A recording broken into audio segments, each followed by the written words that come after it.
कल्पिताच्या अधिष्ठानाविषयी शंका व समाधान. सर्प आहे याच्यावर आपला निर्णय झालाय की तो अनिर्वचनीय मिथ्या आहे. मिथ्या म्हणजे अनिर्वचनीय. शिंपीमध्ये जी काय आपल्याला रजत दिसते म्हणजे चांदी दिसते ती खरी नाही, मिथ्या आहे, अनिर्वचनीय आहे. ती चांदीही अनिर्वचनीय आहे आणि आपल्या हृदयामध्ये चांदीचं ज्ञान होतं तेही काय अनिर्वचनीय आहे. हा आपला निर्णय झाला आहे ना. तर आता ह्याच्या मनामध्ये अजून पूर्व पक्षाच्या म्हणजे शंकाकाराच्या मनामध्ये अजून शंका आहे ना.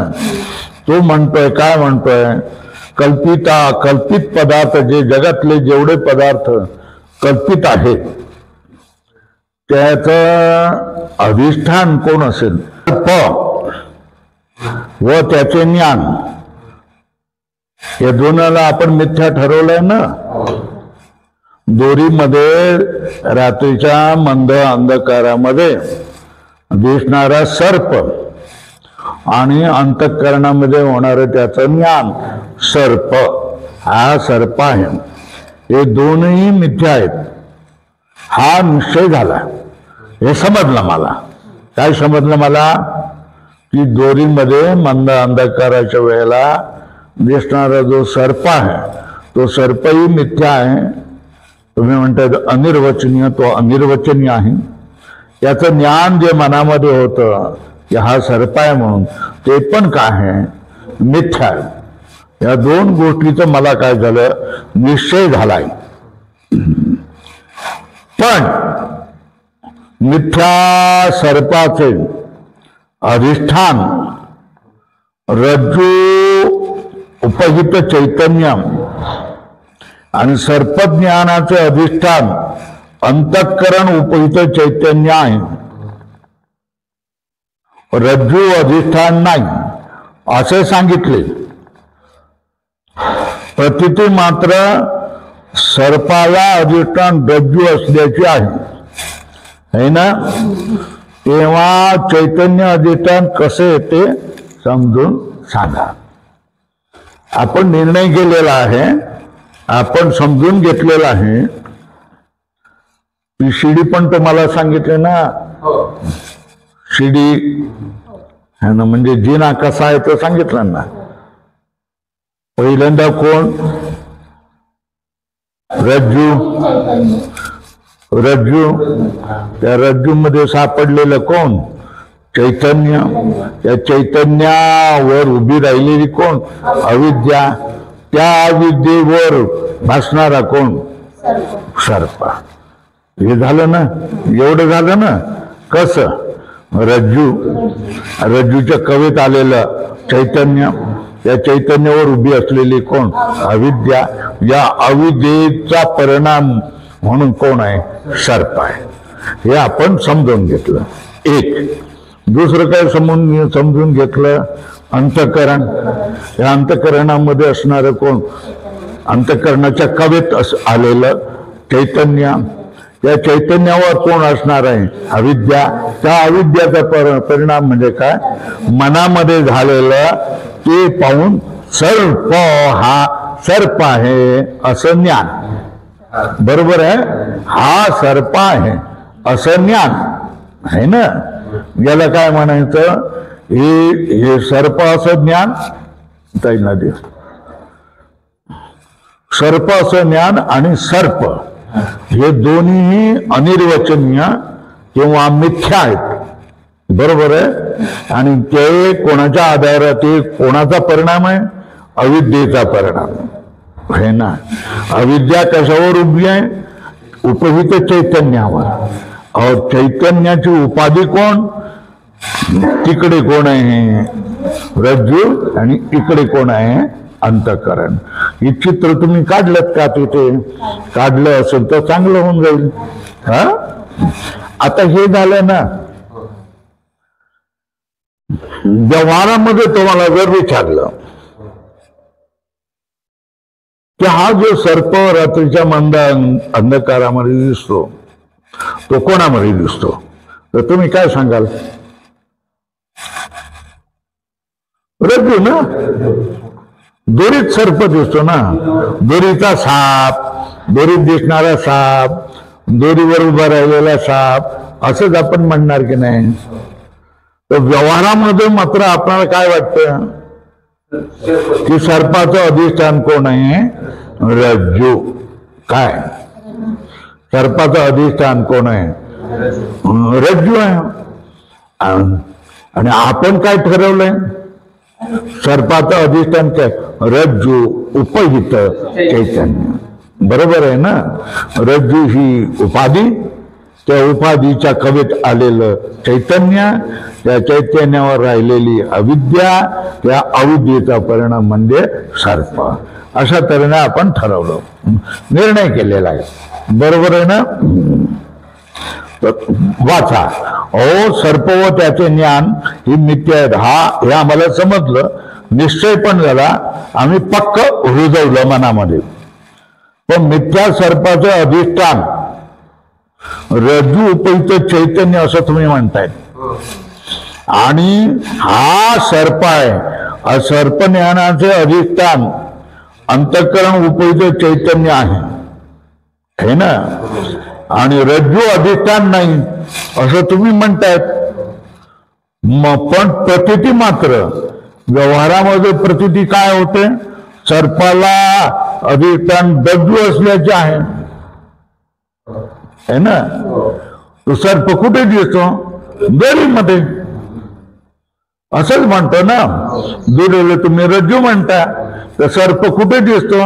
रज्जू मध्ये. अशी व्यवहाराची म्हणतो प्रतीती आहे. सगळ्यांना हे म्हटलं, कोणाला मी सांगितलं की रज्जू कुठे दिसला? नाही, सर्प कुठे दिसला? प्रत्येक जण सांगतो रज्जू मध्ये, रज्जू मध्ये, रज्जू मध्ये, रज्जू मध्ये, रज्जू मध्ये, रज्जू मध्ये. बरोबर आहे ना? तर मग सर्पाचं अधिष्ठान कोण आहे?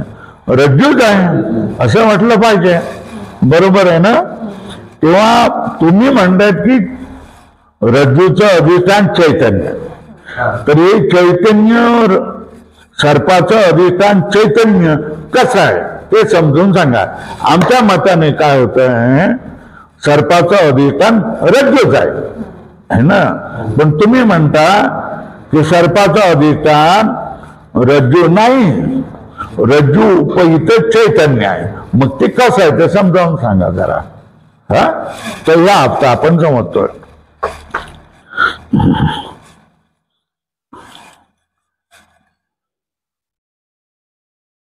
जर सुरी बोथट झाली ना, तर तिने भाजी वगैरे कापता येत नाही, आंबे वगैरे कापता येत नाही.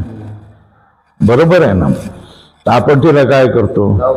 दगडावर घासतो, लावतो, ग्राइंडरने घासतो. म्हणजेच काय करतोय? धार लावतो. धार लावतो म्हणजे तिला काय करतो? पातळ करतो, कापण्याच्या योग्यतेचे बनवतो. बरोबर आहे ना? इथे सुद्धा आपण काय करतोय? धार लावतोय. पण धार कोणाला लावतोय? आपल्या प्रत्येकाच्या बुद्धीला. बरोबर आहे ना? बुद्धी काय करतोय? आपण घासतोय. कारण जे अतर्क्य पदार्थ आहेत ते आपल्याला समजायला यावे म्हणून आपण काय करतोय? हे बुद्धीला धार लावण्याचं काम आहे. ही तुम्ही सुरुवातीला जर गेलं तर आपल्याला काही समजत नाही, हवेतूनच जात आहे सगळं, डोक्यात काही उतरतच नाही असं वाटतं. पण ज्या दिवशी तुम्ही काय करायला लागतात, ठाण मारून बसतात, जसे आता तुम्ही मांडी घालून बसलेत तशा तऱ्हेने, आणि ते एक एक शब्दाला तुम्ही काय करता? लक्षात ठेवता, आणि त्याप्रमाणे त्या गोष्टी समजून घेता. यालाच काय म्हणतात? बुद्धीला तीक्ष्ण करणं, बुद्धीला धार लावणं आहे. ते बुद्धीला धार लावणं आपण करतोय. म्हणूनच हे पारिभाषिक शब्द आले जे आपल्याला सामान्य माणसाला कळत नाही, ते आपल्याला हळूहळू कळायला लागतात. अनिर्वचनीय शब्द हा म्हणजे काय हे तुम्हाला कळायला लागलं का? हो ताई, अनिर्वचनीय म्हणजे काय? कशाला अनिर्वचनीय म्हणायचं? ज्याला सतही म्हणता येत नाही. मग असत म्हटलं तर असतही म्हणता नाही, असत का म्हणता येत नाही, कारण प्रतीती होते. सत का म्हणता येत नाही, कारण बाधित होते. असत आणि असत एका वेळेला असू शकत नाही, म्हणून त्याला काय म्हटलंय आपण, ते काय सांगता येत नाही. सांगता येत नाही या शब्दाला संस्कृत मध्ये शब्द काय, अनिर्वचनीय. काय बरोबर आहे ना. अनिर्वचनीय ही वस्तू जशी तुम्हाला कळली, तशाच त्याने सर्प जो आहे हा अनिर्वचनीय आहे, सर्पज्ञान हे अनिर्वचनीय, हेही तुम्हाला कळलं. आता त्याच्यानंतर ह्या अनिर्वचनीय सर्प, या अनिर्वचनीय जो सर्प असा त्याचं ज्ञान आहे, हे कोणावर उभं राहिलेलं आहे तेही तुम्हाला कळलं. ते अविद्येतून आलेलं आहे, अविद्येचा परिणाम म्हणून. आता ही अविद्या कोणावर उभी राहिलेली आहे तेही तुम्हाला कळलंय की चैतन्यावर. पण चैतन्य तर व्यापक आहे. मला व्यापक चैतन्य असलं तरी आपल्या व्यवहारासाठी आपण आपल्या कवेतल्या, आपल्या गोंधळीतलं चैतन्य आम्ही धरतो. त्याच्या तऱ्हेने सर्प ही उपाधी मानली, रज्जू ही उपाधी मानली, तर रज्जू या उपाधीमध्ये आलेलं चैतन्य, त्याच्यावरली अविद्या, त्या अविद्येचा परिणाम म्हणजे कोण आहे, सर्प आहे. आणि तशाच तऱ्हेने अंतःकरण ही उपाधी, या उपाधीने उपाधीवर उपाधीच्या कवेत आलेलं चैतन्य, त्या चैतन्यावर राहिलेली अविद्या आणि त्या अविद्येचा परिणाम म्हणजे हृदयामध्ये उत्पन्न झालेलं रज्जू ज्ञान. आता आपण जो विचार करतोय की हा जो सर्प दिसतोय, या सर्पाचं अधिष्ठान कोण, आणि रज्जू असं जे सर्प असं जे ज्ञान होतं, या सर्प या ज्ञानाचं पण अधिष्ठान कोण, याचा आपण विचार करतोय. पूर्व पक्षाचं म्हणणं आहे की ज्ञान मनात येतं, अंतःकरणात येतं, म्हणून अंतःकरणच त्याचं अधिष्ठान असेल. आणि सर्प दोरीमध्ये दिसतो म्हणजे म्हणून त्याचं अधिष्ठान दोरीच मानली पाहिजे, रज्जूच मानलं पाहिजे. पण तुम्ही काय म्हणतायत की रज्जू उपहित चैतन्य आणि अंतःकरण उपहित चैतन्य, असं जे तुम्ही मानतायत ते कसं, ते मला समजावून सांगा. मिथ्या सर्पाचे अधिष्ठान रज्जू होणार नाही. काय पहिलं काय केलेलं आहे, मिथ्या सर्पाचं अधिष्ठान रज्जू होणार नाही. मग कोण होणार, ते पण बोललं, रज्जू उपहित चैतन्यच मानले पाहिजे. काय मानलं पाहिजे, बरोबर आहे ना. मिथ्या सर्पाचं अधिष्ठान कोण होणार नाही, रज्जू होणार नाही.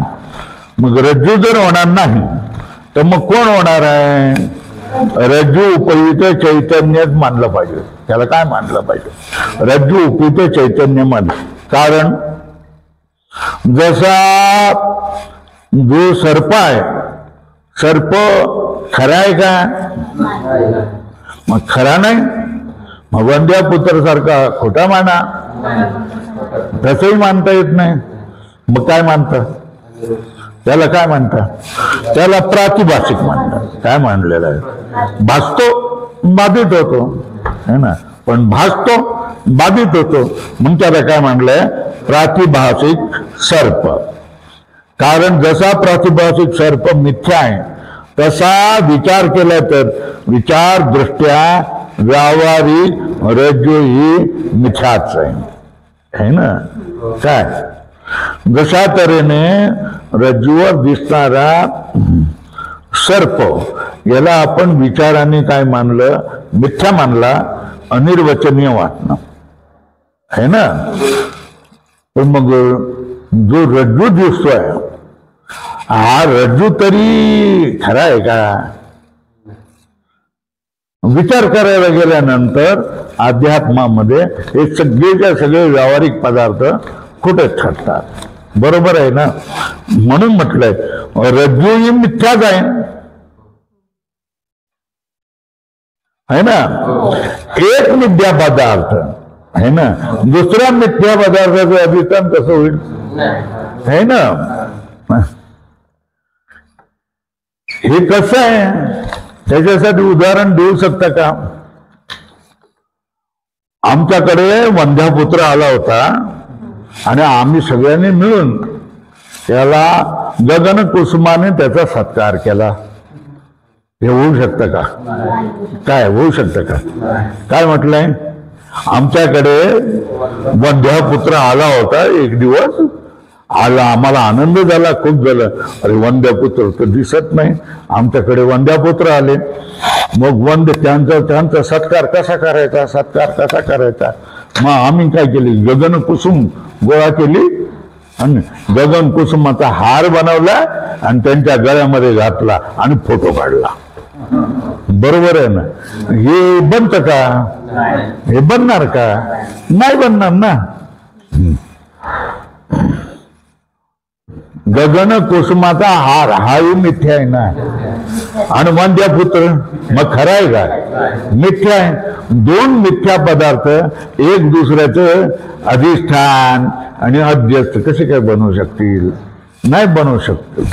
मग आता इकडे काय झालं? इकडे रज्जूमध्ये दिसणारा सर्प मिथ्या आहे. बरोबर आहे ना? तो जर मिथ्या आहे तर मग रज्जू काय खरा आहे का? रज्जू खरा नाही, मग तोही मिथ्या आहे. मग एक मिथ्या पदार्थ आहे ना, एक म्हणजे रज्जू हा दुसऱ्या मिथ्या पदार्थाचं म्हणजे सर्पाचं अधिष्ठान होऊ शकत नाही. बरोबर ना? कारण दोन पदार्थाच्या त्या दोन पदार्थ हे प्रातिभाषिक आहेत, आहे ना, म्हणून ते अधिष्ठान होऊ शकत नाही. कोण निर्णय काय झाला? एका मिथ्या पदार्थाचा दुसरा मिथ्या पदार्थ अधिष्ठान होऊ शकत नाही. उदाहरण, वंध्यापुत्राचा आम्ही गगन कुसुमाने काय केला? सत्कार केला. बरोबर आहे ना? वंध्यापुत्राचा आम्ही गगन कुसुमाने काय केला? सत्कार केला. हे जसं खोटं आहे तशाच तऱ्हेने काय सर्पाचं अधिष्ठान रज्जू आहे हे देखील बनवू शकत नाही. बरोबर? इथपर्यंत आलोय. व्यावहारिक रज्जू मिथ्याच आहे आणि जो पदार्थ मिथ्या असतो तो दुसऱ्या मिथ्या पदार्थाचं अधिष्ठान होत नाही असा नियम आहे. लाल करायचं, हे लक्षात ठेवलं पाहिजे. एक मिथ्या पदार्थ दुसऱ्या मिथ्या पदार्थाचं अधिष्ठान होऊ शकत नाही असा नियम आहे, है ना? जेव्हा लोक म्हणत असतात की सर्पाचं अधिष्ठान रज्जू आहे तेव्हा ते जास्त विचार करतात का? तेव्हा ते जास्त विचार करत नाही. आणि विचार न करता काय करतात? व्यवहार करतात. कित्येक गोष्टी अशा तऱ्हेच्या आहेत ज्याचा आपण विचार न करता काय करत असतो? व्यवहार करत असतो. लागले पण ते विचार न करता रज्जू मिथ्या सर्पाचं रज्जू अधिष्ठान आहे असे वाटते व लोक तसा व्यवहारही करतात. हे खरं आहे. काय थोडासाही विचार न करता माणसं नको त्या गोष्टी करतात ना.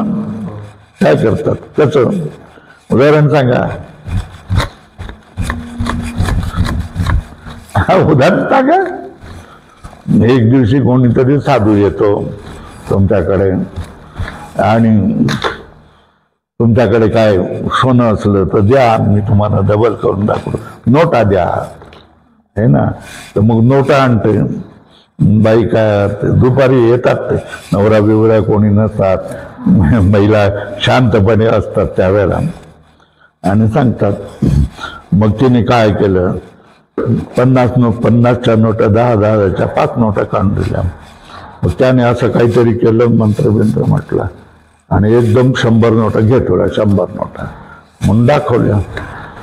मग आता त्याच्यावर 50च्या 100 नोटा मिळाल्या तर तिने आनंदित राहायला पाहिजे की नाही? सुख राहायला पाहिजे की नाही? पण माणसाला काय होतं? अहो 50च्या 100 नोटा होत आहेत, आणखी करून घेऊया की. मग तिने 500च्या नोटा आणल्या, 500च्या 2 नोटा आणल्या मग त्याने काय केलं, त्याने तसंच ठेवलं, बंद केलं, त्याच्यावर झाकण घेतला, काहीतरी केलं, हे केलं हा. आणि त्याला सांगितलं हे घे, आता तुझ्या नोटा काही जास्त आहेत, त्याच्यामुळे ताबडतोब काय तुला मिळणार नाही. थोड्या वेळाने 2 तास 4 तास आणि काय कर, तू उघड, तुला ते बरोबर 1000 नोटा, त्याच्यामध्ये 1000 रुपयाच्या नोटा तुला मिळून जातील. सांगितलं. चंपत झाला, पळून गेला, निघून गेला. आणि ते निघून गेल्यानंतर ती बाई बघते, याच्या हातात आता येतील 3 वाजले, 4 वाजले, 5 वाजले, 6 वाजता उघडून बघितलं तर त्याच्यामध्ये काय 500च्या 2 नोटा होत्या, पण त्या खोट्या नोट्या होत्या. आणि खऱ्या नोट्या बाबा घेऊन गेला. बरोबर आहे ना. आता हे होतं की नाही, असं होतं की नाही, व्यवहारामध्ये आपल्याला चुना लागतो की नाही लागतो,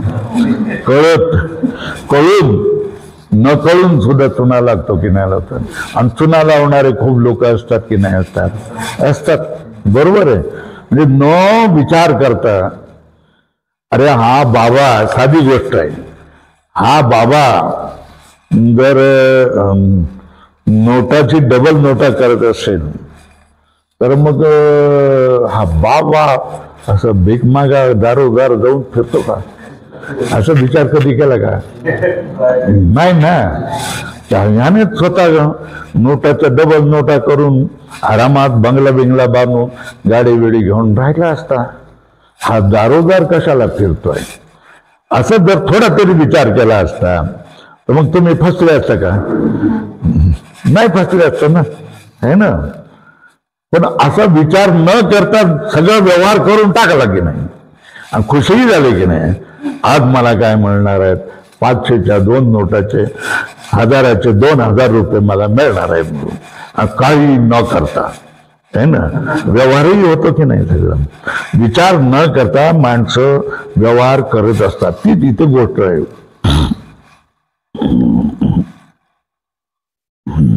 विचार न करता रज्जू अधिष्ठान आहे असे वाटते, व लोक तसा व्यवहारही करतात. हे खरं आहे, बरोबर आहे. पण एक कल्पित पदार्थ दुसऱ्या कल्पित पदार्थास अधिष्ठान होत नाही, असा वेदाचा सिद्धांत आहे. असं रेखा करा, लाल करा, अगोदर केलं असेल तर ठीक आहे. असे पहा की मातीचे चित्रात पुत्र कडेवर घेतलेल्या एका बाईचे चित्र आहे ना. कसं मातीचे चित्र आहे, बरोबर आहे. आणि त्या मातीचं चित्र कोण आहे? बाई आहे. त्या बाईच्या कडेवर कोण आहे? एक मुलगा आहे, बरोबर आहे ना. मातीच्या चित्रात पुत्र कडेवर घेतलेले एका बाईचं चित्र आहे. पुत्राला आधार कोण? असं कोणी म्हणेल तर विचारदृष्ट्या पुत्र आणि बाई मातीवरच कल्पित आहेत ना, बरोबर आहे ना. आपल्याला काय वाटतंय, त्या मुलाचा आधार कोण? बाई आहे म्हणून वाटते, बरोबर आहे ना. पण विचार करायला लागल्यानंतर पुत्र आणि बाई हे दोघेही काय मातीवरच कल्पित आहेत.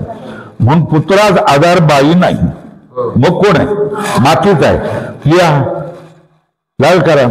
त्याचप्रमाणे कल्पित सर्पास अधिष्ठान रज्जू उपयुक्त चैतन्यच आहे, रज्जू नाही.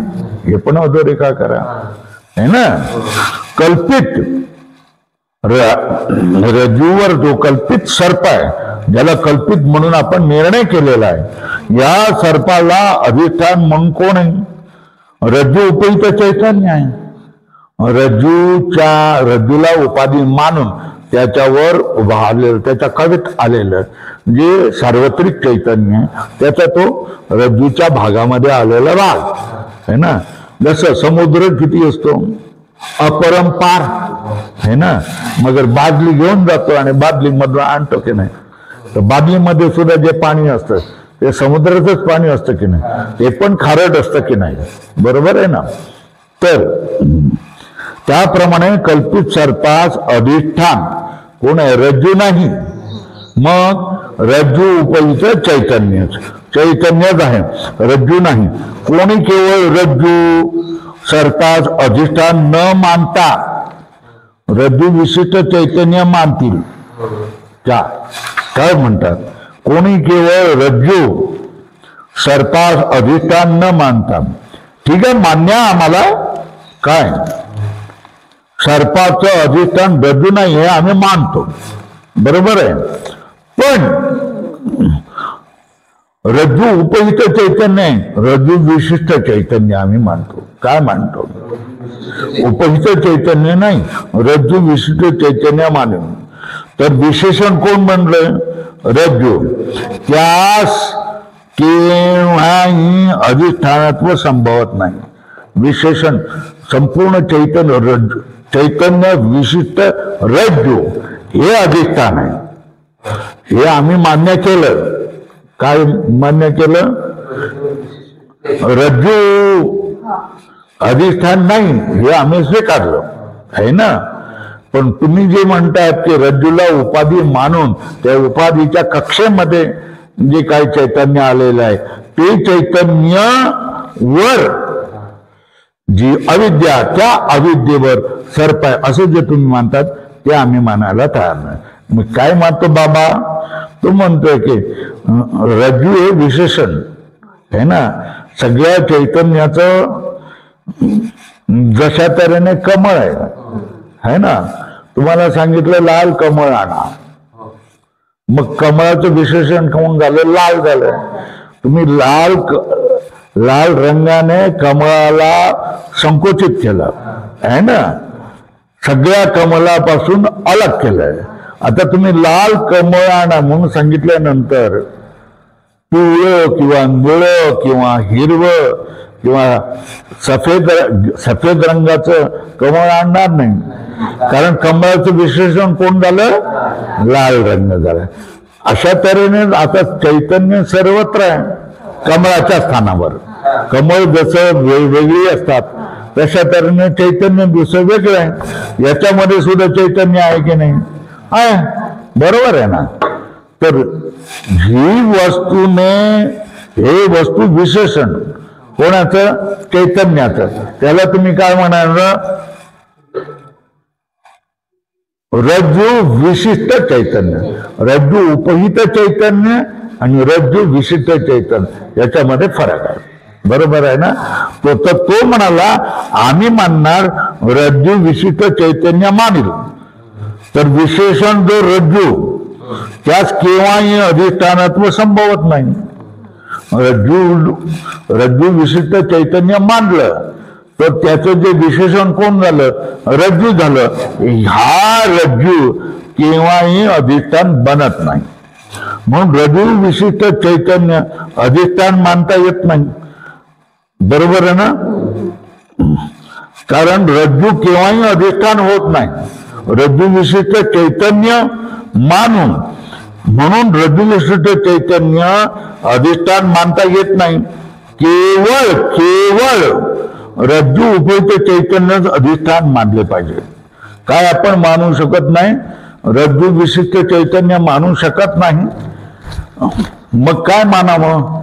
रज्जू उपहित चैतन्य मानावं, बरोबर आहे ना.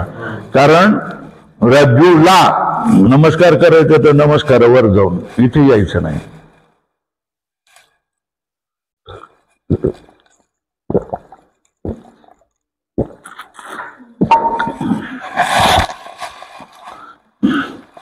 कोणी रज्जू विशिष्ट चैतन्य मानिल तर विशेषण जो रज्जू त्यास केव्हाही अधिष्ठानत्व संभवत नाही. म्हणून रज्जू विशिष्ट चैतन्य अधिष्ठान मानता येत नाही. रज्जू जर अधिष्ठान नाही आहे तर रज्जू विशिष्ट चैतन्य पण अधिष्ठान होत नाही. पण रज्जूच्या कळेत आलेलं चैतन्य मानलं तर ते चैतन्य काय बनू शकतं? अधिष्ठान बनू शकतं. कारण त्याचा आणि रज्जूचा तसा संबंध नसतो.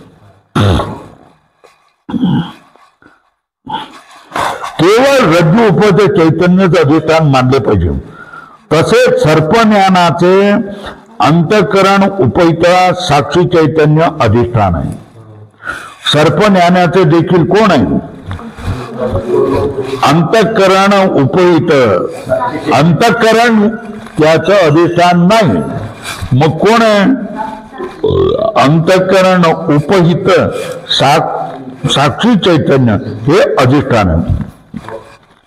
याप्रमाणे ब्रह्मस्थान सर्पाचे आणि सर्पज्ञानाचे अधिष्ठान रज्जू आणि अंतःकरण या उपाधी भेदामुळे भिन्न सांगितले आहे ना. सर्प आणि सर्पाचं ज्ञान हे दोन्ही काही गोष्टी सारख्या नाहीत. सर्प कुठे दिसतोय? त्या रज्जूच्या ठिकाणी दिसतोय.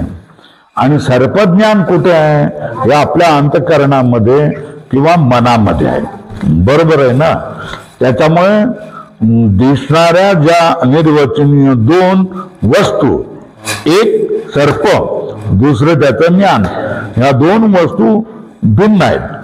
म्हणून या भिन्न वस्तू भिन्न जागी आहेत, म्हणून त्यांचं अधिष्ठान चैतन्य देखील कसं असणार आहे? भिन्न असणार आहे. बरोबर आहे. म्हणून सर्पाचं अधिष्ठान कोण सांगितलेलं आहे? रज्जू नाही, रज्जूच्या कवेत आलेलं चैतन्य सांगितलेलं आहे. रज्जूच्या कवेत आलेलं चैतन्य सांगितलंय. आणि सर्पज्ञानाचं अधिष्ठान कोण सांगितलेलं आहे?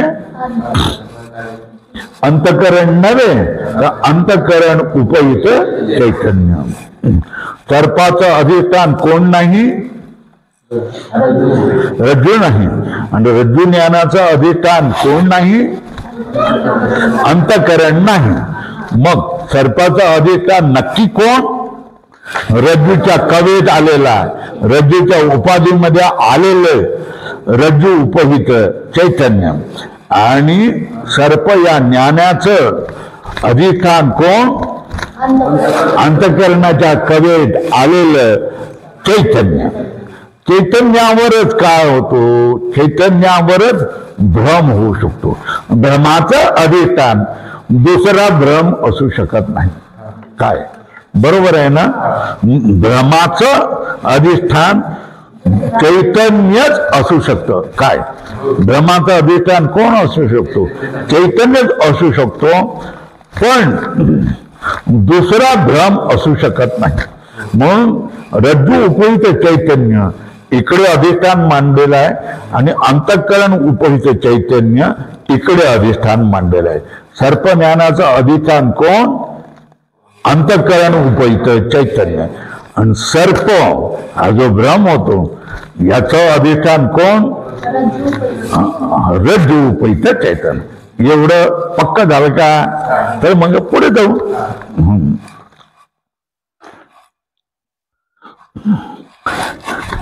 रज्जू आणि अंतःकरण या उपाधीमुळे भिन्न सांगितलंय.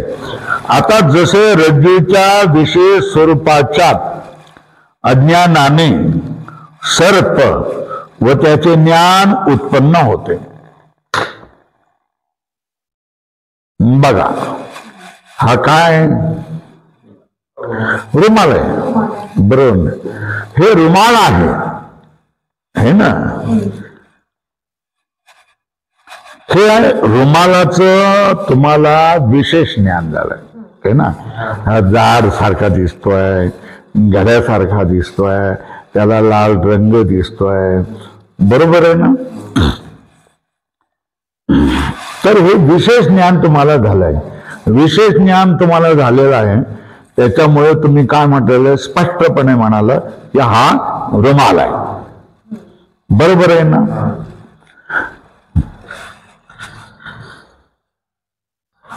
आता जर मी अशी काही रचना केली इथे घालून आतमध्ये असं लपवून पुन्हा तुमच्यावर आणून केलेलं आहे, तर तुम्ही काय म्हणाल? हा रुमालासारखा दिसतोय पण रुमाल वाटत नाही. कदाचित प्लास्टिकची काय घडी पण असू शकेल. बरोबर आहे. प्लास्टिकची घडी असेल, कागदाची घडी पण असू शकेल. याचा अर्थ काय झालाय? तुम्हाला रुमालाचं विशिष्ट ज्ञान होत नाही. हे लक्षात आलं का? यावेळेला तुम्हाला रुमालाचं ज्ञान विशिष्ट ज्ञान होत नाही. विशिष्ट ज्ञान झाल्यानंतर आहे ना, सर्वांगाने त्या पदार्थाचं ज्ञान झाल्यानंतर तुमच्या मनामध्ये संशय राहतो काय, हा रुमाल आहे की कागदाची घडी आहे, असं संशय राहत नाही. कारण पूर्ण सर्वांगाने तुम्हाला हा कापडाचा रुमाल आहे असं विशेष ज्ञान झालेलं आहे. जेव्हा विशेष ज्ञान होतं, बरोबर आहे ना, त्यावेळेला भ्रम होत नाही. हे लक्षात घ्या. काय होत आहे, बरोबर आहे ना. जेव्हा विशेष ज्ञान होतं, आता हे सांगितलं, हे विचारलं तर तुम्ही काय म्हणाल, ग्लास आहे, आतमध्ये कदाचित पाणी असेल पण ते दिसत नाही तुम्हाला, म्हणून म्हणताय काय कदाचित पाणी असेल, आहे ना. पण ते पाणी दिसल्यानंतर तुम्ही काय म्हणाल, किंवा पाणी ओतताना तुम्ही अगोदर पाहिलेलं असेल तर तुम्ही काय म्हणाल, पाण्याने भरलेला ग्लास आहे, बरोबर आहे ना. हा तुमची निश्चयात्मक भावना झाली. निश्चयात्मक भावना कधी होते, ज्या वेळेला त्याचा विशेष तुम्ही जाणलेला असतो त्यावेळेला.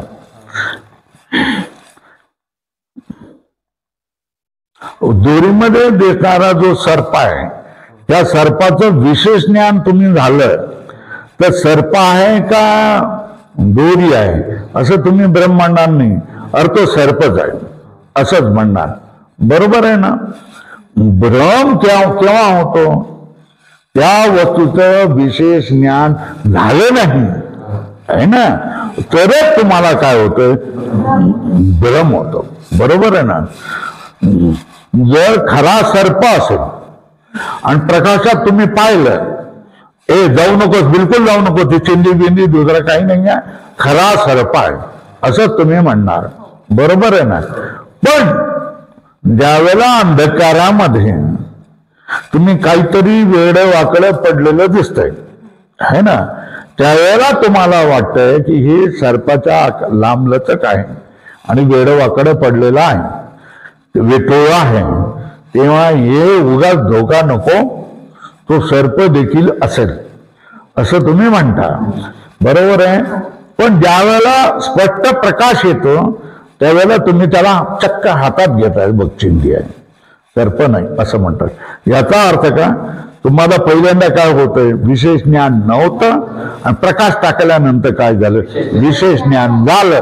त्यावेळेला तुम्ही काय म्हणाला, कोणाचं विशेष ज्ञान झालं, सर्पाचं नाही, दोरीचं विशेष ज्ञान झालं. दोरीचं विशेष ज्ञान झाल्यानंतर सर्प हा भ्रम तुम्हाला होत नाही, बरोबर आहे. आता जसे रज्जूच्या विशेष स्वरूपाच्या सर्पाचा भ्रम तुम्हाला कधी होतो, दोरीच्या विशेष स्वरूपाचं अज्ञान असेल तर, बरोबर आहे ना. कधी होतो, दोरीचं विशेष स्वरूपाचं अज्ञान असेल तरच तुम्हाला काय होतंय, ह्याचा सर्पाचा भ्रम होतो. जसे रज्जूच्या विशेष स्वरूपाच्या अज्ञानाने सर्प व त्याचे ज्ञान उत्पन्न होते, तसेच रज्जूच्या विशेष रूपाच्या ज्ञानाने सर्प व त्याचे ज्ञान निवृत्त होते. लाल करा जरा.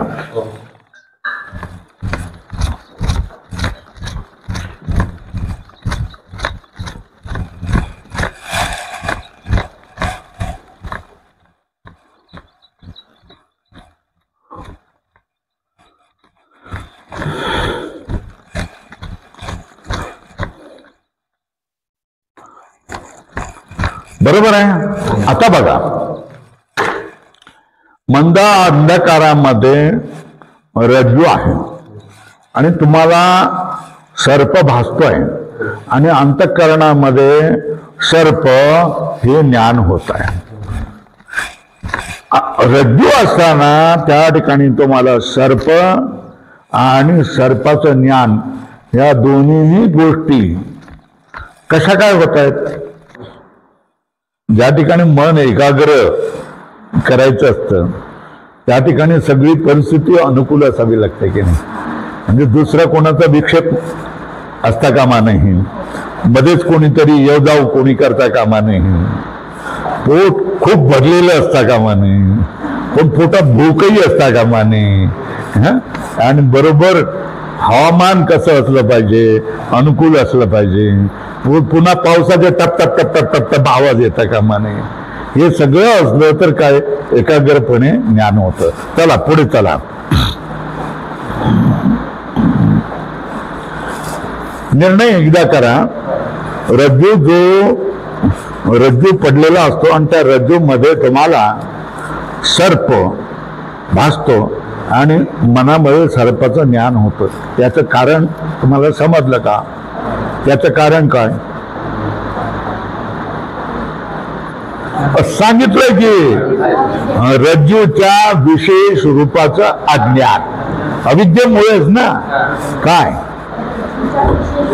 पडलेला असताना, रज्जू असताना आपणाला सर्प भासतो आणि मनामध्ये सर्पाचं ज्ञान होतं. याला कारण कोण? रज्जूचं विशेष रूपाचं अज्ञान. काय बरोबर आहे. आणि हा जो सर्प आणि सर्प ज्ञान आहे, हे निघून जाण्याचा काही उपाय आहे का नाही? आहे की नाही? आहे ना. काय टॉर्च काय उपाय आहे? काय उपाय? टॉर्च तुम्ही टाकल्याबरोबर तुम्हाला ज्ञान कोणाचं होतं? रज्जूच्या विशेष स्वरूपाचं ज्ञान होतं. रज्जू भासतो आणि रज्जू हा सर्प नाही रे, हा काय रज्जू ही दोरी आहे, अशा तऱ्हेने मनामध्ये तुमचा निश्चय होतो. बरोबर आहे ना. ह्या दोन गोष्टी आहेत. तेव्हा पडलेला रज्जू मध्ये सर्प आणि सर्प ज्ञान भासण्याचं कारण रज्जूच्या विशेष स्वरूपाचं अज्ञान. काय अज्ञान हे कारण आहे. कशाचं? सर्पभास आणि अंतःकरणात होणाऱ्या सर्प ज्ञानाचं. याला जर नष्ट करायचं असेल तर ते तुम्ही कसं करणार? हे नष्ट कसं होईल? हे नष्ट कसं होईल? अज्ञान ज्ञानाने नष्ट होतं ना. कशाचं? अंधकार प्रकाशाने नष्ट होतो ना. अज्ञान कशाने? ज्ञानाने नष्ट होतो ना. मिथ्या सर्प आणि मिथ्या सर्पाचं ज्ञान हे रज्जूच्या अज्ञानावर उभारलेलं आहे. बरोबर आहे. मग ते जर नष्ट व्हावं असं आपणाला मनापासून वाटत असेल तर आपणाला काय व्हायला पाहिजे?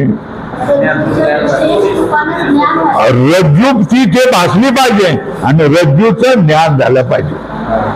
बरोबर आहे. हे रज्जू आणि रज्जूचं ज्ञान हे मिथ्या सर्प आणि त्या सर्पाचं ज्ञान या दोघांनाही एका क्षणामध्ये नष्ट करून हाकलवून लागेल. तुमचं काम नाही. बरोबर आहे. लागलं की नाही बघा पंक्ती. आता जसे रज्जूच्या विशेष स्वरूपाच्या अज्ञानाने सर्प व त्याचे ज्ञान उत्पन्न होते, तसेच रज्जूच्या विशेष स्वरूपाचं अज्ञान आणि रज्जूचं विशेष स्वरूप त्याचं ज्ञान. बरोबर आहे ना. हे लक्षात आलं का? दोन अधोरेखा करा. रज्जूच्या विशेष स्वरूपाचे अज्ञान याला का अधोरेखा करा आणि रज्जूच्या विशेष स्वरूपाचे ज्ञान. ज्ञान आणि अज्ञानामध्ये एक भेद आहे ना.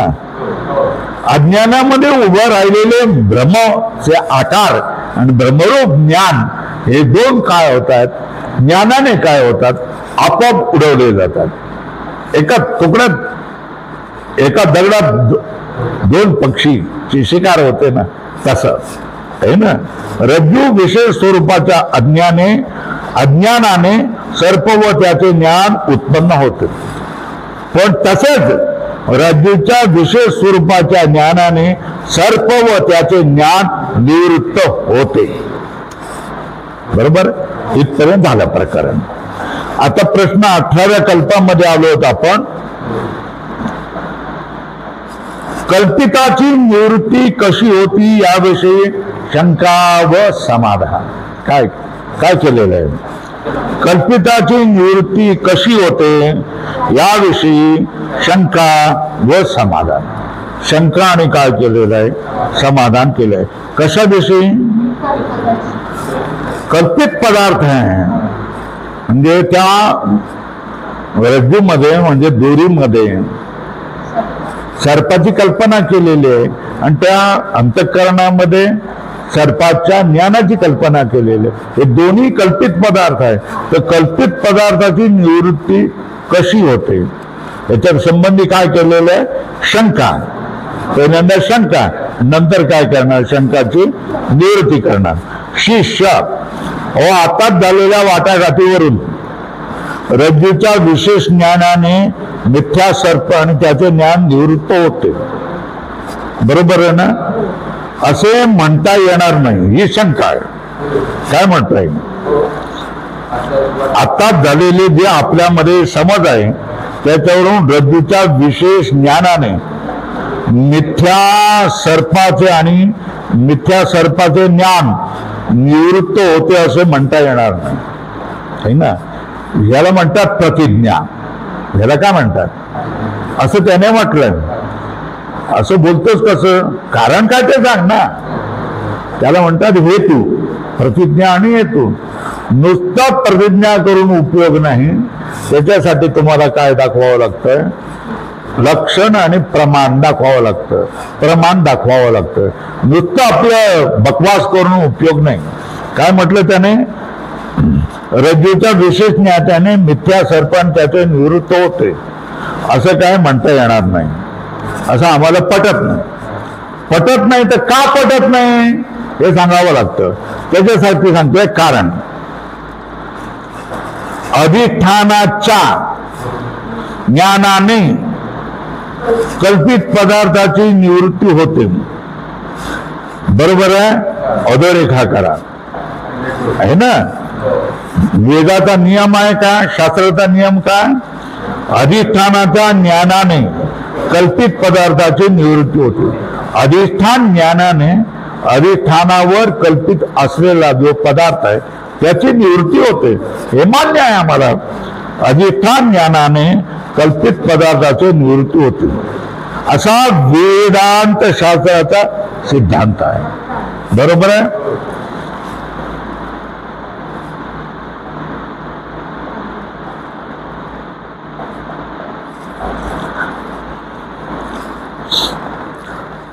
आता तुम्ही आम्हाला पटवून पटवून घटवून ठोकून ठोकून काय सांगितलेलं आहे? सर्पाला रज्जूमध्ये दिसणाऱ्या कल्पित सर्पाचं अधिष्ठान कोण म्हणून तुम्ही आम्हाला समजावून सांगितलं. ठोकून ठोकून समजावून सांगितलं ना. काय बोला? सर्पाचं अधिष्ठान कोण? चैतन्य. आणि सर्प ज्ञान हा सर्प आहे असं जे ज्ञान आहे या सर्प ज्ञानाचं अधिष्ठान कोण? अंतःकरण उपयुक्त चैतन्य. बरोबर आहे ना? हे पक्क झालं. आणि वेदाचा नियम काय? अधिष्ठानाच्या ज्ञानाने कल्पित पदार्थाची निवृत्ती होते. हे तुम्ही सांगितलंय. आणि तुम्ही आम्हाला काय सांगितलेलं आहे? सर्पाचं अधिष्ठान कोण? सर्पाचं अधिष्ठान कोण? रज्जू उपयुक्त चैतन्य. आणि सर्प अशा ज्ञानाचं कारण कोण? उपयुक्त चैतन्य. असं आम्हाला पटवून सांगितलेलं आहे ना. बघा, वेदांत शास्त्राचा नियम आहे कल्पित सर्पात रज्जू उपयुक्त चैतन्य आणि त्याच्या सर्प या ज्ञानात साक्षी चैतन्य अधिष्ठान असल्याचे मोठ्या आग्रहाने आत्ताच तुम्ही प्रतिपादन केले आहे. बरोबर आहे? असे असता लागलीच अधिष्ठान चैतन्य ज्ञाना वाचून केवळ रज्जूच्या विशेष ज्ञानाने सर्प आणि त्याच्या ज्ञानाची निवृत्ती होते असे कसं काय म्हणताय? नियम काय? वेदशास्त्राचा, वेदांत शास्त्राचा नियम काय? अधिष्ठान ज्ञानाने निवृत्ती होते, हे हा नियम आहे, तुमचा नियम आहे. तर आता तुम्ही काय म्हणताय?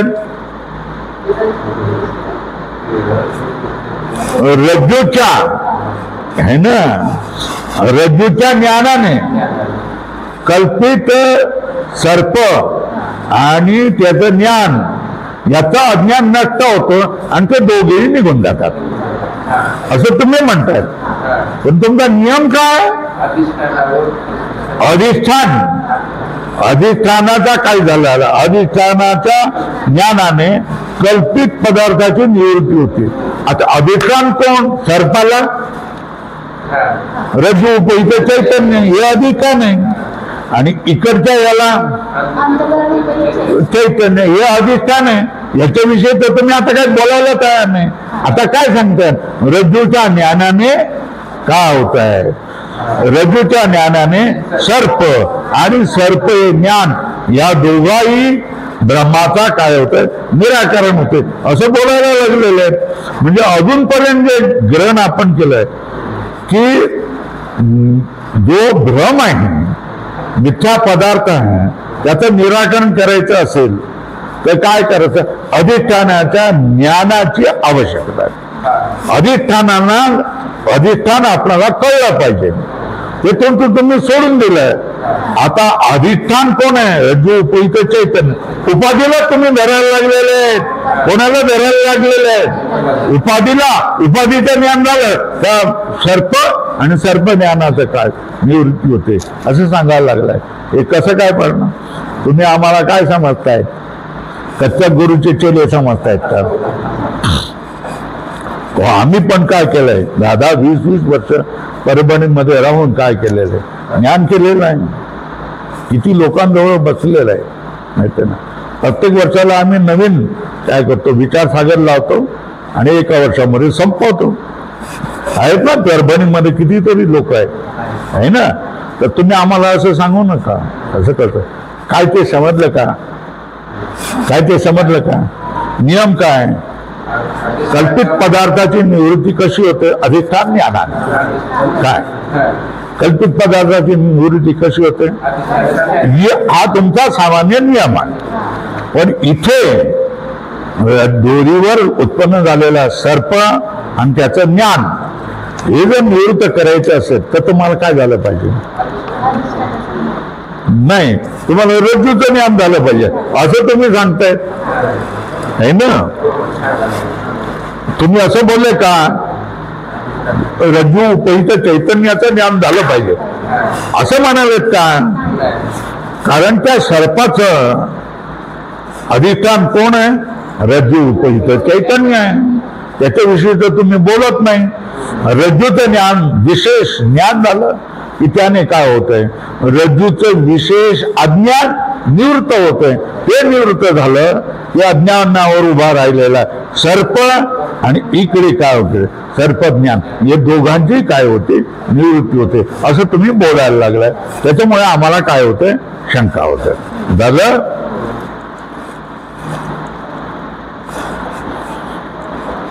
असं असता लागलीच अधिष्ठान चैतन्यापासून केवळ रज्जूच्या विशेष ज्ञानाने सर्प आणि त्याच्या ज्ञानाची निवृत्ती होते असे कसे म्हणता येईल? बरोबर आहे. असे म्हणण्याने अधिष्ठान ज्ञानाने कल्पिताची निवृत्ती होते या सिद्धांताचा बात नाही का होणार? म्हणजे बाद होणार. तुमचा नियम काय? अधिष्ठान ज्ञानाने कल्पिताची निवृत्ती होते हा तुमचा नियम आहे. त्याच्यामुळे रज्जू उपहित चैतन्य ज्ञान किंवा अंतःकरण उपहित चैतन्याचं ज्ञान हे दोन्ही अधिष्ठान आहे. या अधिष्ठानात तुम्ही बोलायला पाहिजे, हे तर तुम्ही बोलत नाही आहे. आणि रज्जूच्या ज्ञानाने काय होतं? सर्पाचा भ्रम आणि सर्प असा या ज्ञानाचा भ्रम हे दोन्ही निवृत्त होतात असं म्हणतात. म्हणून आम्हाला शंका आली. आता सांगतात श्री गुरु या अधिष्ठान ज्ञानाने कल्पिताची निवृत्ती होते, या सिद्धांताचा बाध होतो. त्याला म्हणतात का बाध होणार नाही? काय म्हणतात? बाध होणार नाही. का बाध होणार नाही? कारण ज्यावेळेला रज्जूचे ज्ञान होते, बरोबर आहे, बरोबर आहे ना? ज्यावेळेला तुम्ही बादली धरता त्यावेळेला बादलीत काय आहे हे पण तुम्हाला कळतं का नाही कळतं, है ना? बादलीत काय आहे? मीठ, मिठाचं पाणी आहे.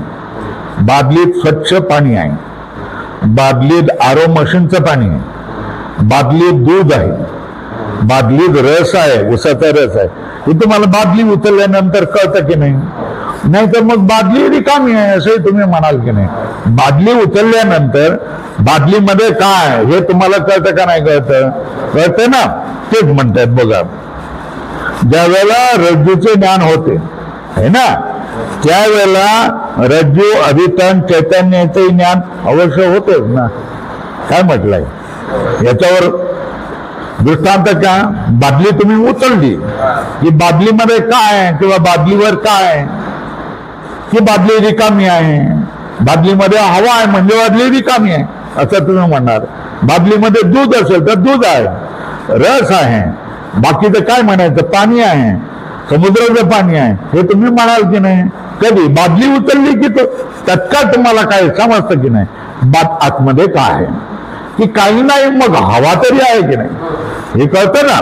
तर चला, रज्जूचे ज्या वेळेला ज्ञान होते त्यावेळेला रज्जू अधिष्ठान चैतन्याचेही ज्ञान अवश्य होते. अधोरेखा करा. तुम्ही रज्जू म्हटल्यानंतर त्याच्या कवेमध्ये आलेलं व्यापक चैतन्याचं ज्ञान देखील आपल्याला होतच होतं. ते तुम्हाला पामर लोकांना माहित नसेल, पण जे संतांच्या बरोबर बसलेले आहेत ते स्पष्टपणे सांगतात रज्जू झाल्यानंतर रज्जू उपहित चैतन्य ज्ञान होतं. ज्ञान अवश्य होते. ज्याप्रमाणे हे समजलं, हा दृष्टांत दिलाय, माझ्यापेक्षा चांगला दृष्टांत आहे. ज्याप्रमाणे अलंकाराचे ज्ञान होते त्याच वेळेला जे अलंकार ज्याने बनलेला आहे त्या सुवर्णाचे ज्ञान होते की नाही होते? होते ना. मातीचा घडा घेतला तर मग तुम्ही चटकन म्हणतात नाही ना, घडा मातीचा आहे म्हणजे मातीचंही ज्ञान होत आहे की नाही, आहे ना.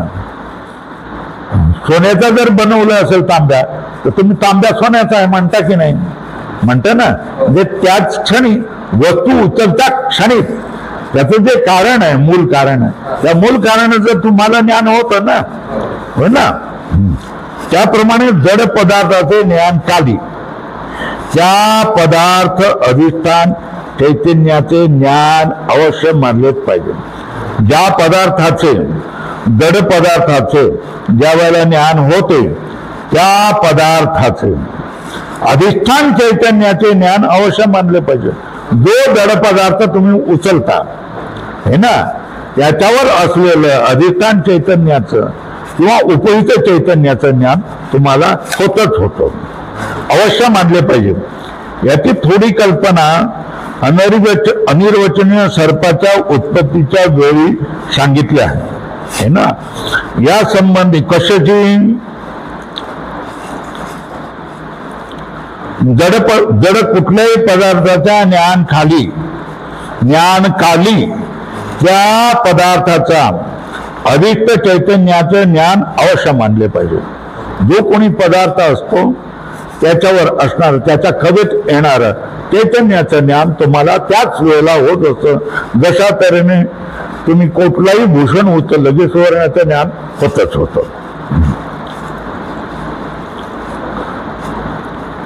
व पुढे या तरंगात विस्ताराने सांगू. पदार्थ ज्ञानाचे प्रकारात जड पदार्थाचे ज्ञान हे अंतःकरण वृत्तीकडून होते, है ना. अंतःकरण वृत्ती म्हणजे काय तुम्हाला सांगितलेलं आहे, हे अंतःकरण आहे ना. जसं मारुतीचं शेपूट मोठं लांब होतं आणि ते आखोडही होतं. हे सामर्थ्य कोणाचं होतं?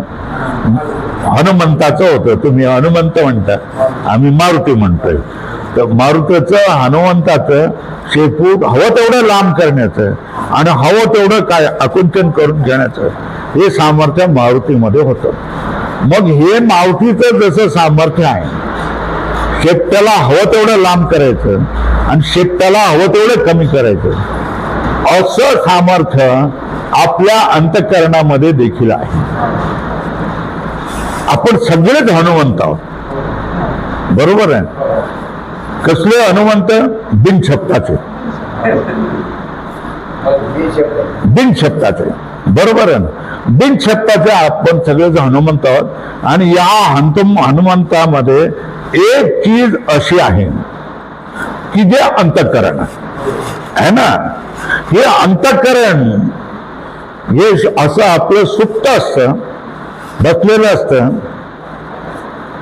समोर कुठे वस्तू आलं की डोळ्यामधून ते निघून जातं, बस आहे ना. त्याच क्षणी काय होतंय, त्या आकारावालं होतं, बरोबर आहे ना. याच्यासाठी तुम्हाला दृष्टांत मी सांगितलेलं आहे. ट्रॅक्टर, जसा ट्रॅक्टर या रोडवरून त्या वळणावरून तिकडे करून तिकडे फिरतो, बरोबर आहे. आणि अंधारात हेडलाईट नसेल तर ठोकरा खाऊन उलटून पडून जातो, बरोबर आहे. त्या ट्रॅक्टर बरोबर हेडलाईट असतो आणि तो जसा ट्रॅक्टर जाईल तसा त्याचा हेडलाईटही जातो. आणि समोर बाग खांबा आहे, समोर बघ पूल आहे आणि खाली काय नदी आहे आणि समोर सरळ जा, थोडा वाकला तर या कोपऱ्यामध्ये त्या शेतकऱ्याने रस्त्याला लागून विहीर केलेली आहे. हे सगळं तो हेडलाईट त्याला दाखवतो की नाही, आहे ना. म्हणजे त्याच्या जशा तऱ्हेने ट्रॅक्टर जातो, ज्या ज्या आकाराला प्राप्त होतो त्या त्या आकारामध्ये काय होतं, तिथे तो हेडलाईट त्या त्या आकाराचा होतो आणि तिथे काय आहे ते समजावून सांगतो. तशा तऱ्हेने अंतःकरणाची वृत्ती त्या त्या आकाराला प्राप्त होते. त्या त्या आकाराला प्राप्त झाल्यानंतर हे अंतःकरणामध्ये असलेलं चैतन्य आहे तेही त्याच्या बरोबरच त्याच आकाराला प्राप्त होतं. आणि ते चैतन्याचा स्वभाव आहे ते प्रकाश करणं म्हणून. ते त्या आकाराचं झाल्यानंतर ते सांगतंय काय, हा मोबाईल आहे. मग ह्याच्यावर वृत्ती झाली तर हे सांगते ग्लास आहे. मग ह्याच्यावर वृत्ती झाली, अंतःकरण गेलं, अंतःकरण या आकाराचं बनलं, तर मग त्याच्यामधलं चैतन्य काय सांगतं की हा रुमाल आहे, हा पंखा आहे, हे पुस्तक आहे, हे टेबल आहे, हे सगळं काय. या सगळ्यासाठी पटापट काय होते, वृत्ती त्या आकाराची बनते.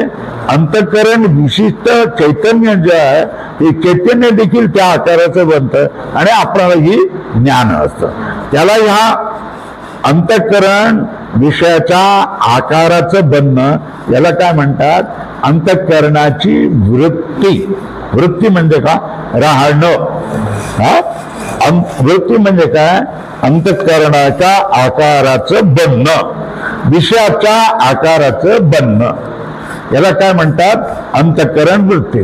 अंतःकरण वृत्ती म्हणजे काय, विषयाकार बनणं, डोळ्यामधून निघून जाऊन विषयाकार बनणं, याला काय म्हणतात अंतःकरणाची वृत्ती.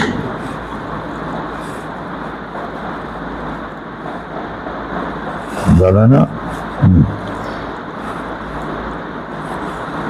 आता बघा, पदार्थ ज्ञानाचे प्रकारात मिळालं का, सगळ्यांना मिळालं का, मध्यस्थ आहे, मिळालं का. श्री गुरुच्या खालून 1 2 3 4 5 6 पदार्थ ज्ञानाचे प्रकारात जड पदार्थाचे ज्ञान कोणाकडून होते, अंतःकरण वृत्तीकडून होते. त्यावेळेला वृत्तीचे काम काय, पदार्थावरील अज्ञानाचे आवरण दूर करण्याचे आहे ना. पदार्थ काय जातं त्या ठिकाणी जातं, अंतःकरणाची वृत्ती त्याचं आवरण काय करतं, दूर करतं. म्हणजे त्याच्या जवळचा त्याच्यावर पडलेला अंधार दूर करताना तो अंधकार दूर करणं अज्ञान किंवा त्याने केलेले आवरण जड पदार्थाश्रित नसून जड अधिष्ठान चैतन्य आश्रित आहे. बरोबर आहे. काय सांगतात आता ज्यावेळेला अंतःकरणाची वृत्ती होते ते अंतःकरणाची वृत्ती काय करते, त्याच्यावरचं आवरण जे आहे ते आवरण काय करतं, बाजूला करतं.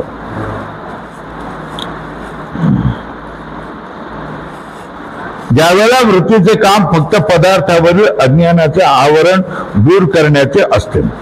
अज्ञान किंवा त्याने केलेले आवरण तर जड पदार्थावर आश्रित नसून अज्ञान किंवा अज्ञानाने केलेले आवरण, अज्ञान हे झाकून टाकतं ना, झाकून टाकण्याची शक्ती अज्ञानाची शक्ती आहे. हे अज्ञान किंवा आवरण हे जड पदार्थावर नसते तर जड अधिष्ठान चैतन्याश्रित होते है ना. जडावर अज्ञान नेहमीच चैतन्यावर असतं. कशावर? पदार्थावर असू शकत नाही. आपण निर्णय केलेला आहे. अज्ञान हा दुसऱ्या अज्ञानावर कसं असेल, नाही असू शकत. तर अज्ञान हे चैतन्यावर, अविद्या ही चैतन्यावर असते. आवरण तर जड पदार्थ आश्रित नसतं तर जड अधिष्ठान चैतन्य आश्रित. जे जड पदार्थावर आवरण आहे अज्ञानाचं ते काय करत असतं, ते अज्ञान चैतन्यावर आश्रित असतं. तर ते चैतन्यावर आश्रित कोण असतं, अज्ञान असतं. त्या अधिष्ठान चैतन्यावरील अज्ञानाच्या आवरणाचा नाश झाल्याशिवाय रजवादी जड पदार्थाचे ज्ञान होणे शक्य नाही. अधिष्ठान चैतन्यावर जो अज्ञानाचा आवरण असतं तो आवरणाचा बुरखा फाडल्याशिवाय आतमध्ये असणारे रजवादी जड पदार्थाचे ज्ञान होणे शक्य नाही. बरोबर आहे. हा रज्जू आहे ना, कुठलाही जड पदार्थ आहे.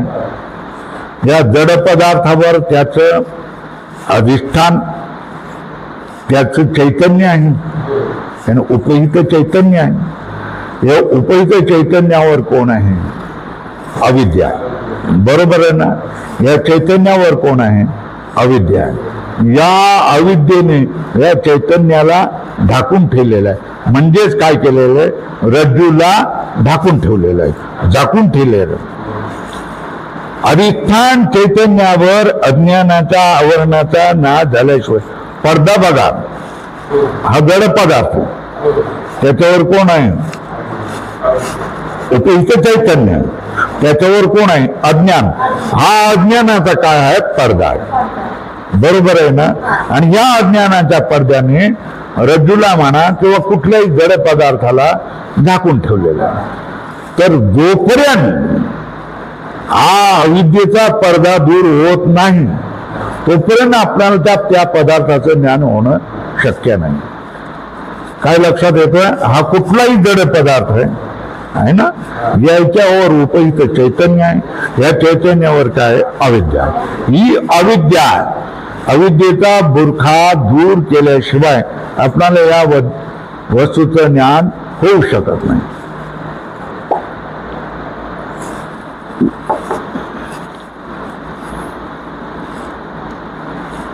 त्या अधिष्ठान चैतन्यावरील अज्ञानाचा आवरणाचा नाश झाल्याशिवाय रजवादी जड पदार्थाचे ज्ञान होणे शक्य नाही.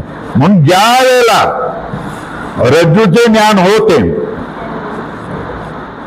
है ना, ज्यावेळेला आपण म्हणतोय की रज्जूचं ज्ञान होतं असं आपल्याला होतं, त्यावेळेला रज्जू अधिष्ठान चैतन्याचे ज्ञान होते. बरोबर आहे ना. त्यावेळेला रज्जूवर असणाऱ्या अधिष्ठान चैतन्याचं देखील ज्ञान होतं.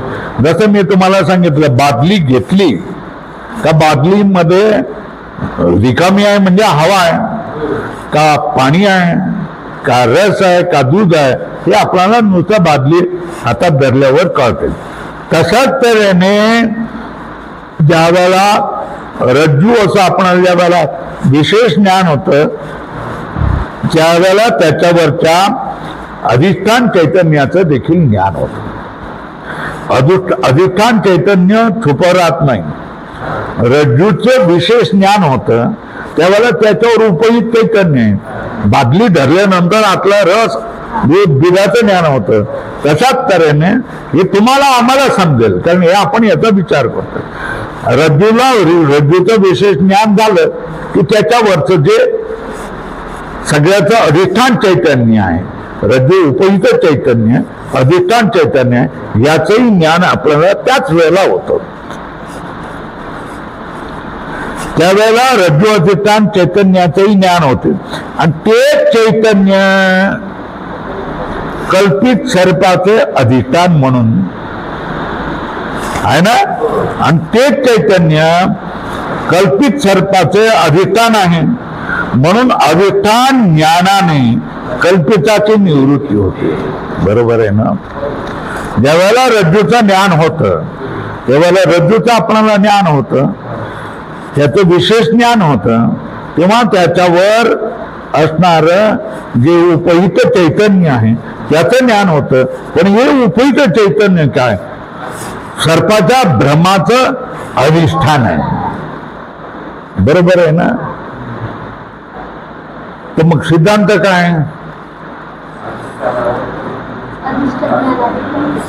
हा अधिष्ठान ज्ञानाने कल्पित पदार्थाचा काय निराकरण होते. बरोबर आहे ना. अधिष्ठान ज्ञानाने कल्पित पदार्थाची निवृत्ती होते.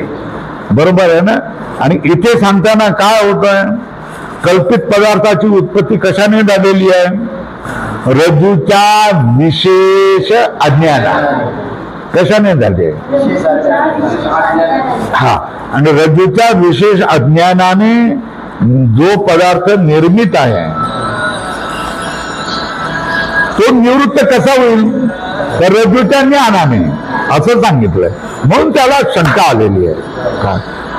अधिष्ठान ज्ञानाने त्याच्यावर उभारलेल्या धर्मपदार्थाची निवृत्ती होते असं तुम्ही सांगितलंय. आणि आता काय बोलतायत?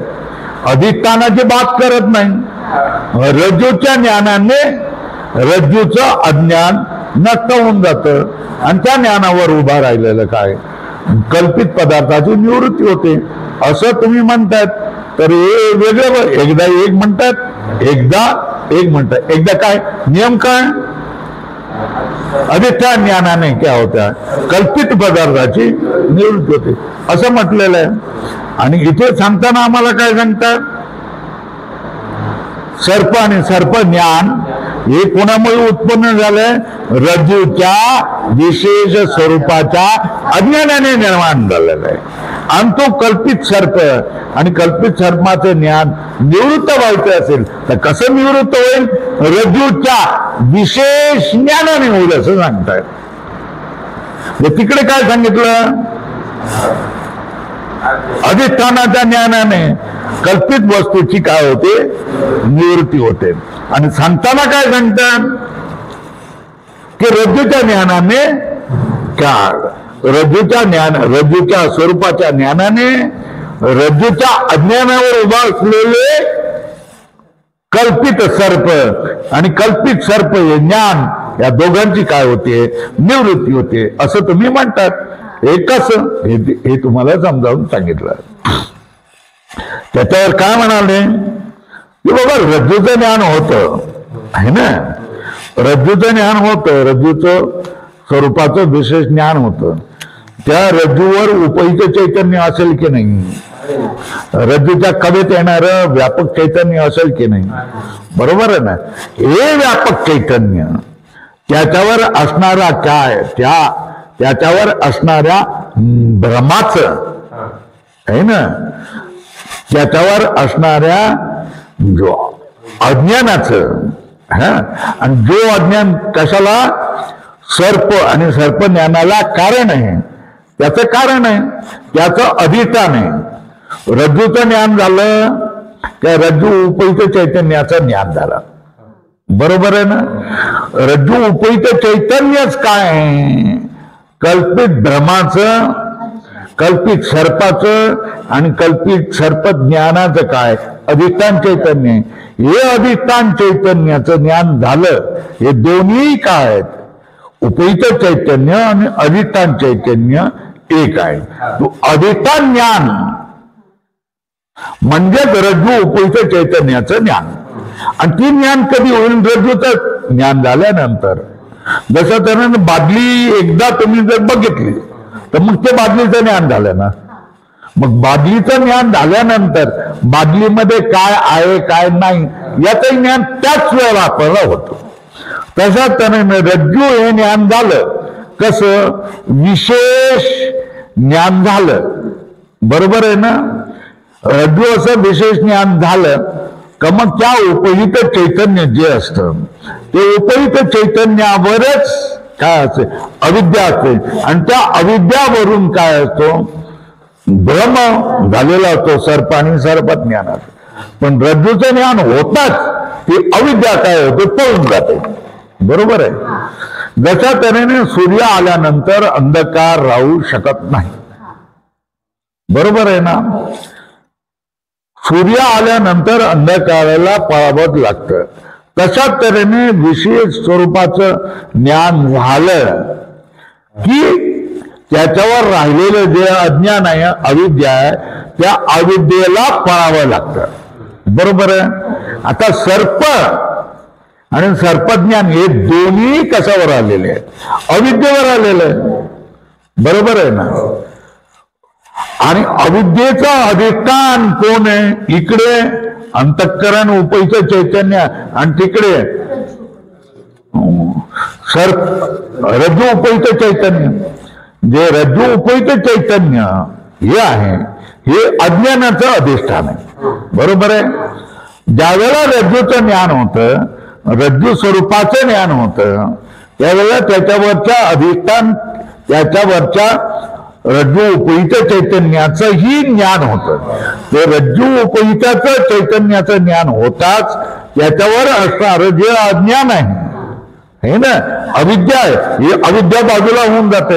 ही अविद्या बाजूला झाल्यानंतर सर्प आणि सर्पज्ञान दोन्ही ठिकाणी अंतःकरणामध्येही होतं आणि त्याच वेळेला काय होतं? रज्जूच्या ठिकाणीही होतं. तो रज्जू नाही है ना, असं त्यावेळेला तुम्हाला सर्प नाही रज्जू आहे. तर रज्जू स्वरूपाचं काय झालेलं आहे? ज्ञान झालंय. रज्जू स्वरूपाचं ज्ञान झालंय. त्याच्यामुळे काय झालंय? सर्प आहे हे अज्ञान होतं. हे अज्ञान काय झालं? नष्ट झालं. बरोबर आहे? पण ते हे अज्ञान कोणावर उभं आहे? रज्जू उपहित चैतन्यावर उभं आहे. त्याच्यामुळे रज्जूचं ज्ञान झालं तर रज्जू उपहित चैतन्याचं ज्ञान होतं. रज्जू उपहित चैतन्य हे काय? अधिष्ठान आहे. अधिष्ठानाचं ज्ञान झाल्यानंतर कल्पित त्याच्यावर आधारलेलं कल्पित, या कल्पिताचा सुद्धा देखील काय होतोय? नाश होतो.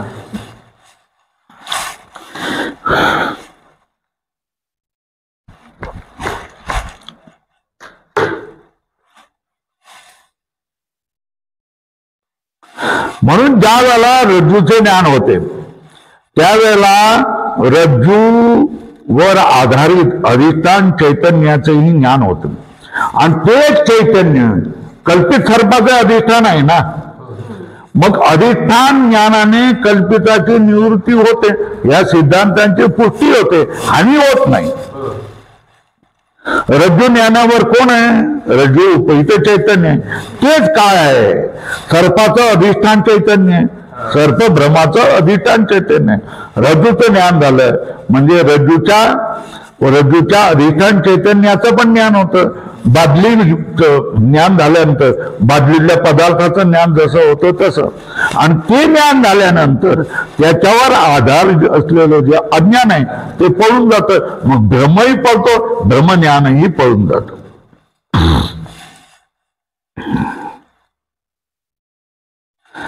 अधिष्ठान ज्ञानाने कल्पिताची निवृत्ती होती. या सिद्धांताची हानी होत नाही. आणि रज्जू ज्ञानाने कल्पित सर्प व त्याच्या ज्ञानाची निवृत्ती होते असे म्हणण्यास हरकत नाही. म्हणून काय, थोडक्यात रज्जू ज्ञानाने कल्पित सर्प व त्याच्या ज्ञानाची निवृत्ती होते असे व्यावहारिक दृष्टीने म्हणण्यास काहीच हरकत नाही.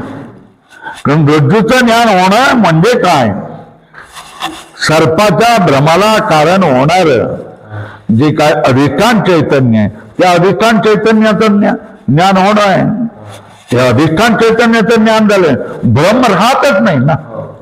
बरोबर आहे ना.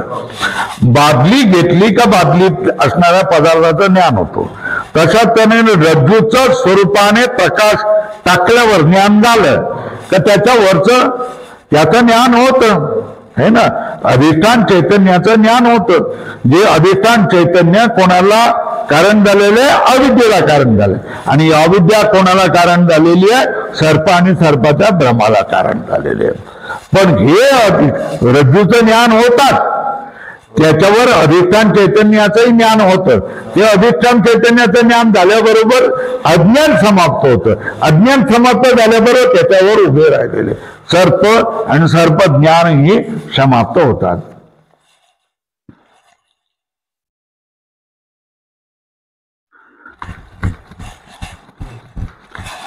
रज्जू ज्ञानाने कल्पित सर्प व त्याच्या ज्ञानाची निवृत्ती होते असे म्हणण्यास काहीच हरकत नाही. याच अभिप्रायाने सर्व अंतःकरण वृत्ती ज्ञान ब्रह्मासच विषय करते असे सिद्धांत ग्रंथात म्हटले आहे. काय म्हटलेले, याच अभिप्रायाने सर्व अंतःकरण वृत्ती ज्ञान हे ब्रह्मालाच विषय करतोय.